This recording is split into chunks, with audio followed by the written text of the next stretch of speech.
नमस्कार, पुष्पास खमंग किचन मध्ये आपले खूप स्वागत। आज आपण बनवणार आहोत जगभरात लोकप्रिय authentic Italian basil penne pasta. ही रेसिपी माझ्या मुलीची फेवरेट आहे। ही रेसिपी घरी बनवायला सोपी असून अगदी रेस्टॉरंट स्टाईल मध्ये बनते। इटली हा पास्ताचा जन्मदाता देश मानला जातो। पेनी पास्ता हा नळीच्या आकाराचा असल्यामुळे सॉस व्यवस्थित धरून ठेवतो आणि प्रत्येक घास अगदी चवदार बनते। या रेसिपीचे वैशिष्ट्य म्हणजे ताजा basil, pine nuts, extra virgin olive oil, लसूण, परमेजन चीज। चला तर बनवूया ही रेसिपी। यासाठी लागणारे साहित्य: basil, pine nuts, parmesan cheese, penne pasta, extra virgin olive oil, लिंबू, लसूण, हिरवी मिरची आणि मिरपूड। गार्डन मधील बेझिलची ताजी पानं तोडून ती स्वच्छ निवडून धुवून कोरडी करून घेऊया। या ताज्या बेझिलचा सुगंध भूक वाढवतो आणि यापासून बनणारा पदार्थ अधिक रुचकर होतो। पचनक्रिया सुधारण्यास आणि पोट हलके ठेवण्यास याचा खूपच फायदा होतो। गॅसवर पॅन मध्ये पाइन नट रोस्ट करायला घ्यायचं। गॅसची आच बारीक ठेवूनच हे पाइन नट रोस्ट करायचे।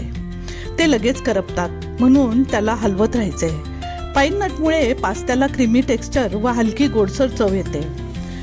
आता एका मोठ्या पातेल्यात 4 ग्लास पाणी उकळायला ठेवायचे। पाणी उकळले की यामध्ये 2 चमचे मीठ घालायचं। तसंच extra virgin olive oil 2 tablespoon घालायचं।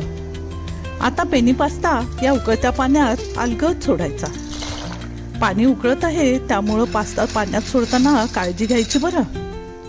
ऑइल घातल्यामुळे या पास्त्याला मुलायमपणा येतो। पाइन नट्स चांगले रोस्ट झालेले आहेत, ते एका प्लेटमध्ये काढून घेऊया।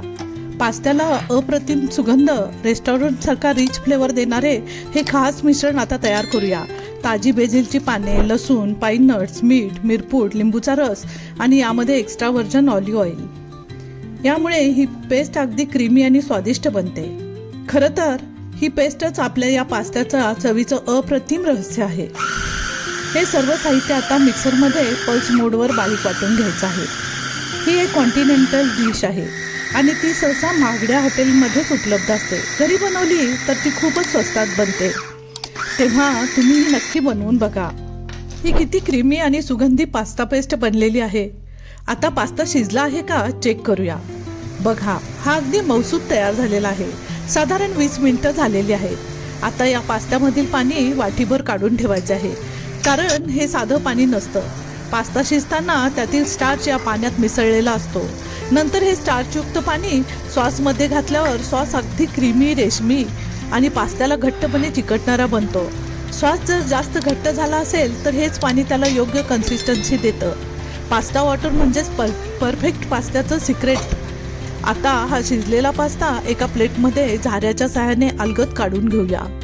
हा शिजलेला गरम पास्ता एका मोठ्या पातेल्यात घेऊन यामध्ये तयार केलेली पेस्ट घालून चांगले मिक्स करून परमेजन चीज घालायचं। जर परमेजन चीज उपलब्ध नसेल तर बाजारात उपलब्ध असलेलं चीज क्यूब सुद्धा किसून वापरू शकता। आता सर्व चांगले मिक्स करून घ्यायचे आणि आधीच काढून ठेवलेलं वाटीभर पाणी यामध्ये घालूया। या पाण्यात आधीच मीठ आहे, त्यामुळं चवीचा समतोल राखला जातो। सॉस जर जास्त घट्ट झाला असेल तर हेच पाणी त्याला योग्य कन्सिस्टन्सी देतं आणि प्रत्येक पास्त्यावर पेस्टो सॉस सुंदरपणे कोट होतो। प्रत्येक पेनीवर पेस्टोचा हिरवागार थर बसू लागला की आपला पास्ता तयार झाला आहे। वरून थोडंसं किसलेलं परमेजन चीज, काही पाइन नट्स आणि ताजी बेझिलचे पानं घालून सजवायचं। प्रत्येक घासामध्ये बेझिलचा ताजेपणा, लसणाचा सुगंध, पाइन नट्सचा हलका कुरकुरीतपणा, एक्स्ट्रा व्हर्जिन ऑलिव्ह ऑइलचा समृद्ध चव, परमेजन चीजचा उमामी फ्लेवर अनुभवायला मिळतो। एकदा हा पास्ता घरी बनवून पाहिला तर रेस्टॉरंटमध्ये खाण्याची आठवणही येणार नाही। व्हिडिओ आवडला असेल तर लाईक करा, तुमच्या मित्रमैत्रिणींसोबत शेअर करा आणि अशाच स्वादिष्ट रेसिपीसाठी पुष्पास खमंग किचनला सबस्क्राईब करायला विसरू नका। पुन्हा भेटूया एका नव्या खमंग आणि स्वादिष्ट रेसिपीसह। धन्यवाद।